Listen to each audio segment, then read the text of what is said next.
Welcome to Colorado State University's new podcast, The Audit, where host Stacy Nick talks with CSU faculty about topics ranging from their latest research to current events. The iconic Pueblo chili is having kind of a moment right now.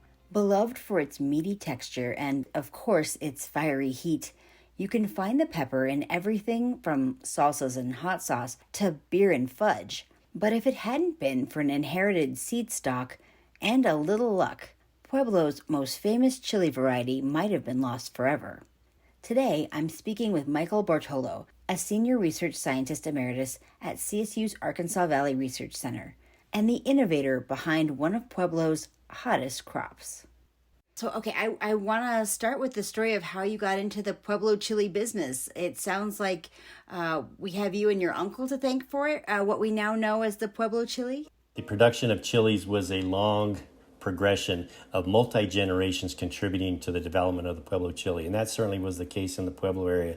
The Pueblo chili came into the area in the early 1900s as a landrace form that we historically called the mirasol. Mirasol meaning looking at the sun type chili. So that was the kind of the historical landrace of chili that had been grown in there for many, many years. And many of the families that farmed in that area, many of them immigrated from Italy, produced that, including my family. And so they produced that year after year after year and began selecting and saving their own seed. And over generations, they actually developed their own landrace of this Pueblo Mirasol chili. Now, really what started this other kind of side shoot is that I was away at college in 1988, and that's when my uncle passed away, but I was still going to graduate school at the University of Minnesota. It just so happened when I graduated, and then I happened to start in my new position right here with Colorado State University in 1991. So it just so happened I ended up working at the Arkansas Valley Research Center here in Rocky Ford, which is only about 50 miles away from where I grew up.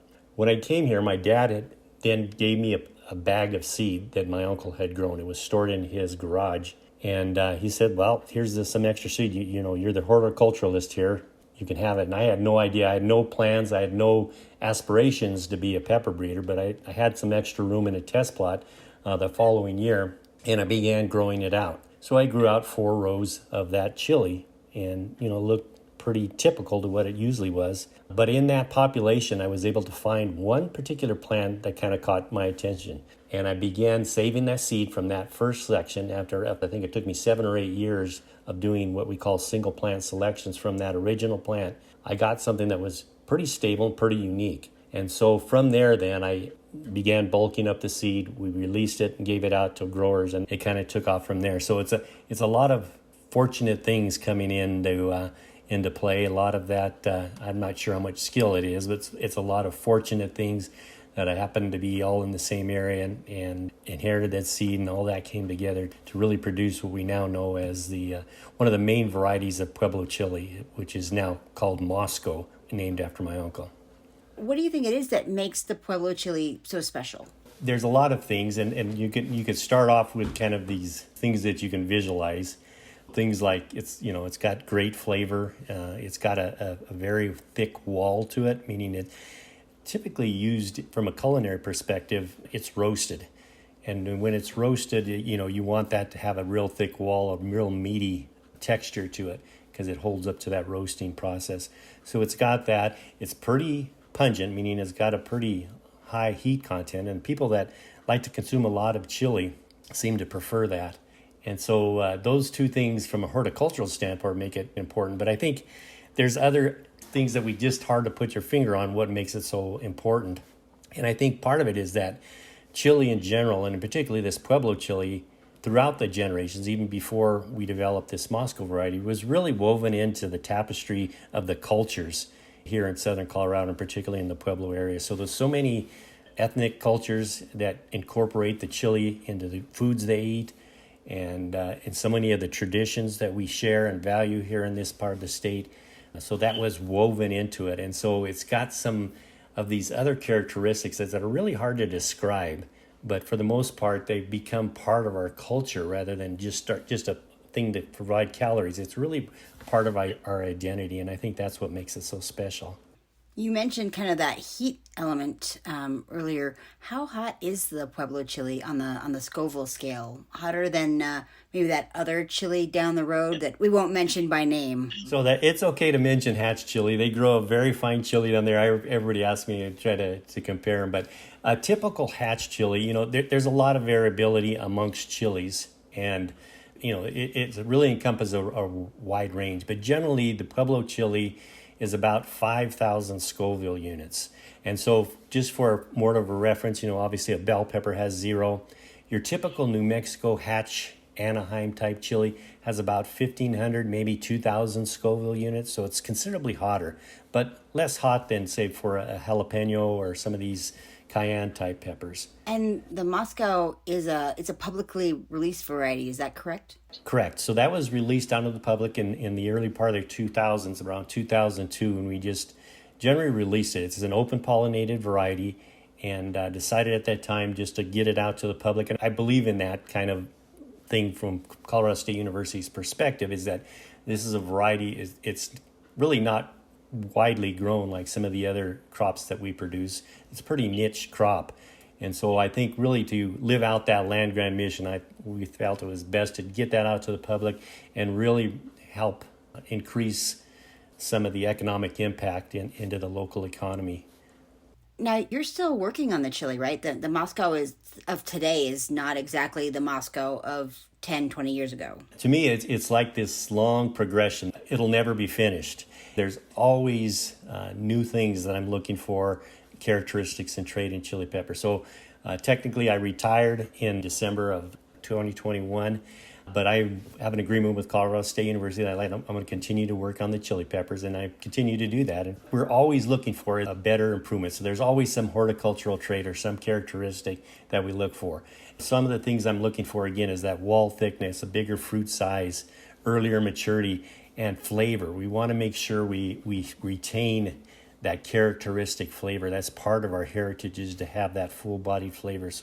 And then we're also looking for a wider range of pungency, so it'll satisfy everybody. So I've got lines that are relatively mild, almost no heat at all, to ones that are maybe 2 or 3 times hotter than that original Pueblo chili. And believe it or not, those hotter lines, like I said, people that consume big quantities of chili really like it hot. I've heard that you actually don't like spicy things. Is that true? That is true. I don't eat very much. My expertise, people always ask me, what's your favorite salsa or the way to eat it? And my expertise, as far as the culinary aspects of it, fall off a very steep cliff right after the pepper is picked off the plant. So what I look for is somewhat hard to describe, because I'm looking at so many factors when I'm selecting some of these, and I'm looking for how the plant stands up, the architecture of the plant. And when I feel it, the pod, I want to make sure it has a density to it. And so there's things I wish I could describe it to you in details, and if I really thought about it, I probably could. But when I'm out there, I know what I like, and I know what I like to select for. I'll go through hundreds and hundreds of plants in a particular year looking for that, because I always feel like there's always like a hidden gem out there. And you find a plant, and if you find a plant that has a unique characteristic, I'll save the seed from that and see if it'll come true to form next year. The basic things are looking for a good plant architecture, nice pod size, good yield, but ultimately it's got to come down to flavor. So then how do you test the flavor? How do you have some taste testers that you employ? And if so, how do I get on that list to be one? So I do a little tasting myself. So I kind of avoid the heat of it, because I just bite the very tip of it. So a lot of the capsaicin, or that chemical causing compound that causes the heat sensation, is located more toward the top end of the pepper. So if you just bite the tip, you don't get used to that. But I've thought about this immensely, about how to get a good taste testing. And, typically you'd employ a taste panel, and usually of college students. Not that I think they're bad, but I don't think they would necessarily have the experience. So I've got some good friends here, and some of them have been growing chili. Some of these, a couple of ladies that I work with have known for years. One of them is 86 years old. She's a wonderful, beautiful lady. Just she knows more about chili. She's been cooking and preparing chili all of her life. She grew up raising chili and picking it. And so what I do is I usually give her those chilies, and I just says, what do you think of that? How does it roast? She knows what it takes to prepare a wonderful meal, because she's, thousands of meals for her family over these decades that she's done it. So I rely on people like that have not only an understanding of the physical attributes of the chili, but some of those intangible things that we talked about. How does it prepare and how does it add flavor to a particular dish? It seems like the Pueblo chili has really brought a lot of attention to the area. There's the festival, the fun feud with, again, that other chili down the road. It's become a really popular vegetable. Is it a vegetable? Is it a fruit? It has seeds. It's a the pod itself is technically from a botanical perspective is a fruit, but we call it a vegetable because that's the kind of the way it's used in culinary aspects is as a vegetable. But it certainly has increased in popularity a lot, and a lot of that can be attributed to some of the work that the Pueblo Chamber of Commerce has done. There was a man who was the director of the Pueblo Chamber of Commerce named Rod Slyhoff, who was a big cheerleader for that. I remember getting together with him now almost 30 years ago, and we sat down on ways we can promote the Pueblo chili. And that was when we kind of had that brainstorming session to come up with the Chili and Frijoles Festival. In those early years, it was a very, very modest gathering, but he really ran with that over the many decades, and he really should be championed as the father of that festival. And that festival has drawn a lot of attention, a lot of people to Pueblo, and really amplified it beyond the borders of Pueblo County, all up and down the Front Range. From that, it's been a catalyst for a lot of other entrepreneurial ventures as far as adding it to other types of food. I wondered, it seems like also culturally it's become such a staple. It's really become this identifier for the area almost. And that's true. Like I said, it's woven into so many of our good memories. Even me, now my background is of Italian descent. So typically you don't associate hot chili peppers with that kind of culture, but that's what's so unique about the Pueblo area is that, really that is a community that is consisting of immigrants from all over the world. And so chili was the one thing that was woven, the thread that kind of bound all those different cultures together. So you can imagine about all these different cultures that are coming to work in the area, whether it be for mining or farming. A big employer at that time was the steel mill, of course.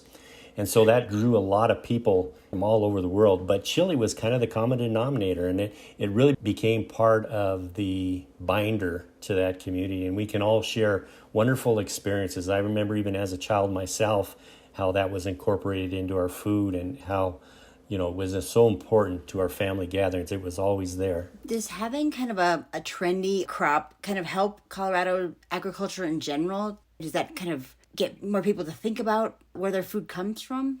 That's exactly right. And I think it's important that, we obviously have a lot of attention looking at things like the Palisade peaches, the Olathe sweet corn, the Rocky Ford melons, Pueblo chili. Those are all iconic crops, but they help raise the ship for a lot of our agricultural products. Colorado is really a livestock producing state. And a lot of the things that are very important maybe don't get all the attention that they deserve. Potatoes, wheat, all those things are very important crops. Some of these other crops get a lot of fanfare, but hopefully they help lift the boat for the entire agricultural industry. Okay, so my last question, as the preeminent expert on Pueblo chilies, what's the best way to serve them? What is your favorite dish? So I've gotten that question, and as I mentioned, my culinary expertise is very small. But to me, if you were to ask me what is the best way to eat them, it's the way I grew up eating them. When I remember my grandmother would make fresh Italian bread, and just having a roasted chili with a fresh piece of Italian bread was heaven. And that's what I think is really good about Pueblo chili is to have it in its purest form. So for me, it's with a fresh piece of Italian bread or a freshly made tortilla, and just the chili itself, just roasted, so you get that nice charred flavor on the background, and there's sweetness and there's spiciness all mixed in there. So to me, that's the true essence of eating a Pueblo chili. Well, now I'm hungry, and I bet our listeners are too. So that's probably a great thing to end on. Thanks so much for being with me today. Well, you're welcome, and thank you for the opportunity, and I hope everyone gets a chance to eat some chili. That was Michael Bartolo, a senior research scientist emeritus at CSU's Arkansas Valley Research Center. I'm your host, Stacy Nick, and this is Colorado State University's new podcast, The Audit, featuring conversations with CSU faculty on everything from research to current events.